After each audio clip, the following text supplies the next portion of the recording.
Selamat bertemu kembali siswa-siswiku kelas 12 dalam pembelajaran sejarah wajib. Kita kali ini akan membahas tentang demokrasi pada masa liberal.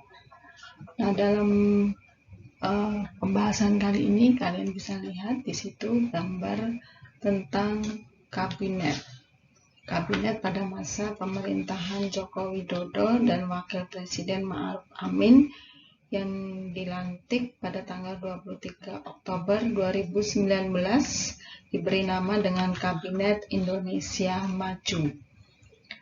Nah, bersama SMA Frater Don Bosco Banjarmasin, mari kita mulai membahas tentang materi berikut ini. Kita akan membahas tentang Indonesia pada awal kemerdekaan hingga masa demokrasi liberal.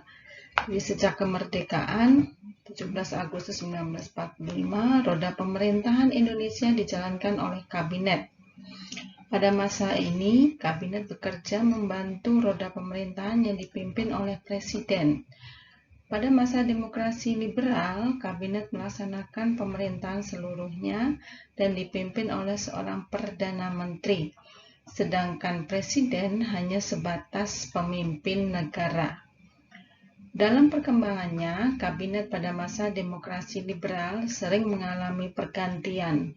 Hal ini disebabkan oleh ketidakstabilan politik dan ekonomi pada masa itu. Nah, dalam hal ini kita akan membahas kabinet-kabinet apa saja yang pernah dilakukan pada masa awal kemerdekaan hingga demokrasi liberal ini. Nah, kita akan melihat kehidupan politik pada awal kemerdekaan. Kehidupan politik pada awal kemerdekaan, seperti kita lihat di situ adalah adanya perubahan sistem pemerintahan dari presidensial menjadi parlementer yang ditandai dengan adanya maklumat KNIP nomor 5 tanggal 11 November 1945. Jadi pada masa ini presiden berkedudukan sebagai kepala negara dan kepala pemerintahan, di mana pada masa itu Indonesia menganut sistem presidensial. Akan tetapi, sistem pemerintahan tersebut tidak berlangsung lama karena digantikan dengan sistem parlementer yang ditandai dengan keluarnya maklumat itu yang pada tanggal 11 November 1945 oleh Sultan Syahrir.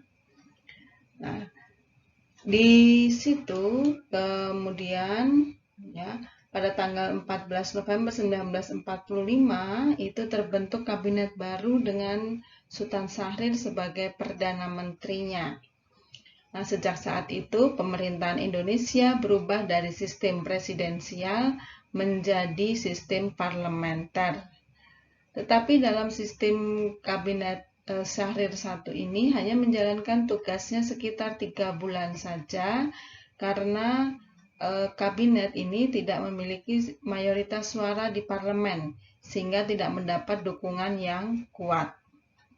Nah, sejak Wakil Presiden Muhammad Hatta mengeluarkan maklumat nomor X pada tanggal 16 Oktober 1945, fungsi KNIP itu berubah menjadi sebuah majelis legislatif.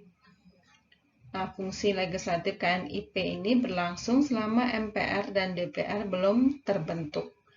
Nah, selanjutnya pada tanggal 14 Januari 1946, pemerintah memindahkan ibu kota negara dari Jakarta ke Yogyakarta disebabkan karena keamanan kepala negara, presiden, dan keadaan ibu kota pada saat itu tidak memungkinkan untuk menjalankan suatu pemerintahan.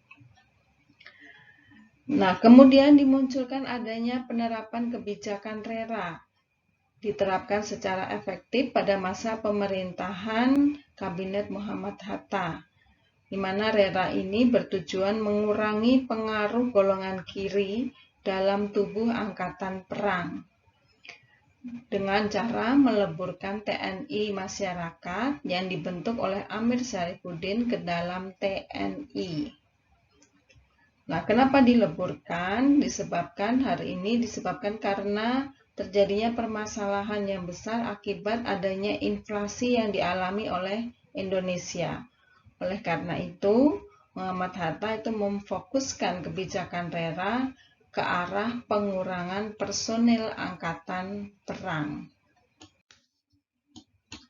Nah, kemudian kita akan melihat tentang kabinet pada masa demokrasi liberal. Jadi pada masa demokrasi liberal, presiden itu hanya bertugas sebagai kepala negara, bukan kepala pemerintahan, di mana roda pemerintahan seutuhnya dilaksanakan oleh kabinet dan dipimpin oleh seorang perdana menteri. Partai-partai politik pada masa demokrasi liberal itu lebih banyak mengusung berbagai ideologi. Nah, hal inilah yang menyebabkan kemudian selalu terjadi adanya pergantian kabinet. Kita lihat kabinet yang pertama itu adalah kabinet Natsir. Nah, kabinet Natsir ini dibentuk pada tanggal 6 September 1950 dan berakhirnya itu pada tanggal 21 Maret 1951. Jadi saat menjabat sebagai Perdana Menteri, Muhammad Natsir di sini menempatkan TNI dalam kabinetnya, sehingga Natsir tidak melibatkan Natsir itu mengalami kesulitan, jadi dia tidak melibatkan PNI. Ulang ya, tadi mengalami kesalahan. Jadi kabinet Natsir ini tidak menempatkan PNI dalam kabinetnya, sehingga Natsir tidak melibatkan PNI di kabinetnya, dan sehingga menjadi partai oposisi bersama PKI dan Murba. Nah, kemudian karena munculnya pada masa pelaksanaan kabinet Natsir ini adanya mosi yang dikeluarkan oleh Hadikusumo ini mendapat dukungan dari parlemen, ini menyebabkan akhirnya kabinet Natsir itu mengembalikan mandat kepada Presiden Soekarno. Nah, kemudian yang kedua itu adalah kabinet Sukiman. Kabinet Sukiman itu dibentuk pada tanggal 26 April 1951 sampai 23 Februari 1952. Nah, jadi setelah Natsir itu mengembalikan mandat, kemudian Soekarno itu menunjuk Sartono dari PNI untuk membentuk kabinet baru. Akan tetapi usaha ini gagal. Nah, kemudian Presiden Soekarno menunjuk Sukiman dari Masyumi, di mana Sukiman ini dibantu oleh Suwiryo dari PNI. Nah, dalam perkembangannya, kabinet Sukiman juga tidak dapat bertahan lama karena terjadi adanya beberapa permasalahan. Misalnya, permasalahan itu adalah terjadinya pertikaian antara parlemen dan kabinet. Kemudian Menteri Kehakiman Muhammad Yamin membebaskan 950 tahanan SOB tanpa persetujuan dari Perdana Menteri dan anggota kabinet yang lainnya. Itu beberapa contoh permasalahan yang muncul pada masa kabinet Sukiman. Selain itu juga adanya penandatanganan MSA oleh Menteri Luar Negeri, di mana penandatanganan tersebut dianggap menyimpang dari politik luar negeri yang bebas dan aktif. Nah, sehingga kemudian pada tanggal 27 Februari 1952, itu Kabinet Sukiman menyerahkan mandat kepada Soekarno. Nah, yang ketiga itu adalah Kabinet Wilopo pada tanggal 30 Maret 1952 sampai 2 Juni 1953. Kabinet Wilopo merupakan koalisi antara PNI dan Masyumi. Nah, penerapannya Kabinet Wilopo ini menerapkan sistem second kabinet, yaitu kabinet terdiri atas menteri-menteri yang ahli di bidangnya. Nah, Kabinet Wilopo ini tidak lepas dari berbagai permasalahan yang dihadapi, antara lain adanya krisis ekonomi, kemudian muncul gerakan separatis, ya, kemudian juga terjadi adanya perselisihan internal dalam lingkungan Tentara Nasional Indonesia. Nah, Kabinet Wilopo semakin tidak stabil saat terjadinya peristiwa Tanjung Morowa.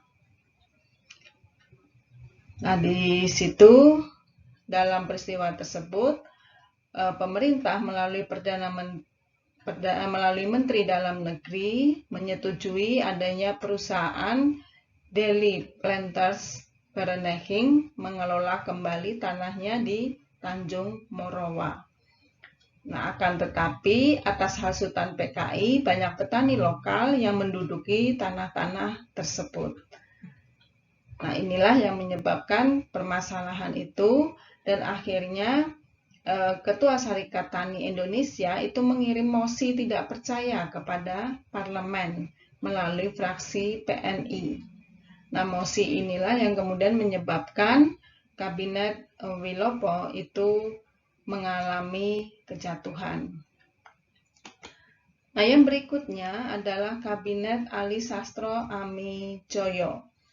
Itu berlangsung pada tanggal 30 Juli 1953 sampai 24 Juli 1955. Kabinet Ali Sastro Amijoyo I ini berhasil mengukir sejumlah prestasi dan menunjukkan peran aktif Indonesia di kancah internasional. Terbukti dengan adanya diselenggarakan Konferensi Asia Afrika di Bandung, Jawa Barat pada tahun 1955. Selain itu, juga berhasil membentuk panitia pemilihan umum yang diketuai oleh Hadi Kusumo.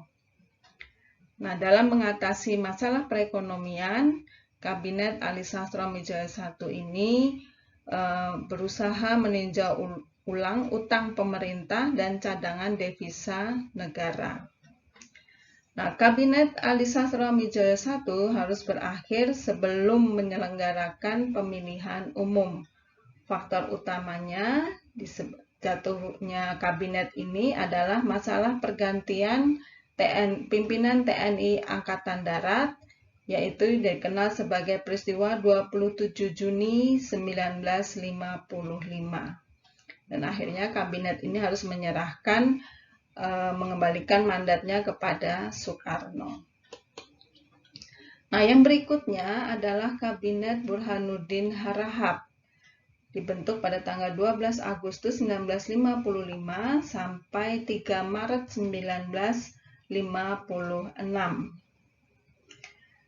Nah, prestasi pada masa Kabinet Burhanuddin Harahap adalah menyelesaikan permasalahan dalam tubuh TNI Angkatan Darat, di mana Burhanuddin Harahap itu mengangkat kembali Kolonel Abdul Haris Nasution sebagai Kepala Staf Angkatan Darat.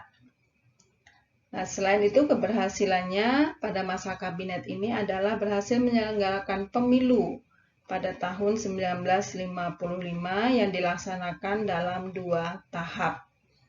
Nah, nanti kita akan membahasnya menjelang di akhir pembahasan ini. Kemudian yang berikutnya adalah Kabinet Ali Sastro Amijoyo II yang dibentuk pada tanggal 20 Maret 1956 sampai 14 Maret 1957. Jadi setelah pemilu tahun 1955, Presiden Soekarno memilih Ali Sastro Amijoyo sebagai formatur kabinet baru. Nah, kabinet ini dilantik oleh Presiden Soekarno pada tanggal 20 Maret 1956. Pada masa Kabinet Ali Sastro Amijoyo II, muncul pergerakan di berbagai daerah yang mengarah pada gerakan separatis. Tindakan kurang tegas dari kabinet terhadap pergolakan yang muncul membuat Ikatan Pembela Kemerdekaan Indonesia dan Masyumi menarik para menterinya dari kabinet. Nah, mundurnya sejumlah menteri dari Masyumi menyebabkan Kabinet Ali Sastro Amidjoyo II itu harus mengembalikan mandatnya kepada Presiden Soekarno. Nah, yang terakhir itu adalah Kabinet Juanda atau Kabinet Karya pada tanggal 9 April 1957 sampai 5 Juli 1959. Nah, Presiden Soekarno menyatakan demokrasi liberal yang dijalankan di Indonesia itu tidak sesuai dengan jiwa bangsa Indonesia. Oleh karena itu, Presiden Soekarno ingin mengganti dengan demokrasi terpimpin. Nah, akibatnya muncul adanya perdebatan di parlemen dan di luar parlemen dalam menghadapi kondisi tersebut. Maka kemudian dibentuk ada Kabinet Karya, di mana Kabinet Karya ini menyusun program kerja yang terdiri atas 5 pasal yang dikenal dengan Pancakarya. Salah satu prestasi Kabinet Karya adalah menentukan garis kontinental batas wilayah laut Indonesia melalui apa yang disebut dengan Deklarasi Juanda. Jadi Deklarasi Juanda ini mengandung konsep bahwa tanah air tidak memandang laut sebagai alat pemisah dan pemecah bangsa seperti pada masa kolonial, tetapi laut harus digunakan sebagai alat pemersatu. Nah, Kabinet Karya terjadi pergolakan yang besar yang dikenal dengan peristiwa Cikini yang pernah kita bahas bersama-sama sebelumnya. Nah, menyebabkan kemudian Presiden Soekarno mengeluarkan dekret presiden pada tanggal 5 Juli 1959. Nah, maka berakhirlah jabatan Kabinet Karya sebagai kabinet penutup pada masa demokrasi liberal. Jadi tokoh-tokoh pada masa itu mampu menjalankan tugas pemerintahan secara proaktif dan bertanggung jawab demi kemajuan bangsa dan negara Indonesia. Ya, pada masa demokrasi liberal juga berhasil menorehkan berbagai prestasi. Sebagai generasi penerus bangsa, kita harus mengembangkan sikap proaktif dan tanggung jawab dalam kehidupan sehari-hari. Nah, yang berikutnya kita jelaskan tentang sistem multipartai. Nah, sistem multipartai itu artinya adalah sistem banyak partai. Jadi pada masa demokrasi liberal itu dimunculkan adanya sistem multipartai, sistem kepartaian diterapkan oleh pemerintah, ya, di mana pada waktu itu menurut Muhammad Hatta sistem multipartai bertujuan memudahkan dalam mengukur kekuatan perjuangan dan memudahkan dalam meminta pertanggungjawaban kepada pemimpin-pemimpin barisan perjuangan. Kenyataannya, partai-partai tersebut cenderung hanya memperjuangkan kepentingan golongan dibandingkan kepentingan nasional. Nah, partai-partai politik yang tidak memegang jabatan dalam kabinet dan parlemen menjadi partai oposisi yang berusaha menjatuhkan partai politik yang sedang berkuasa. Kondisi inilah yang menyebabkan sering terjadi pergantian kabinet. Ya, jadi itu yang terjadi kalau kita menerapkan ada sistem multipartai. Nah, kemudian bagaimana dengan pemilu pada tahun 1955?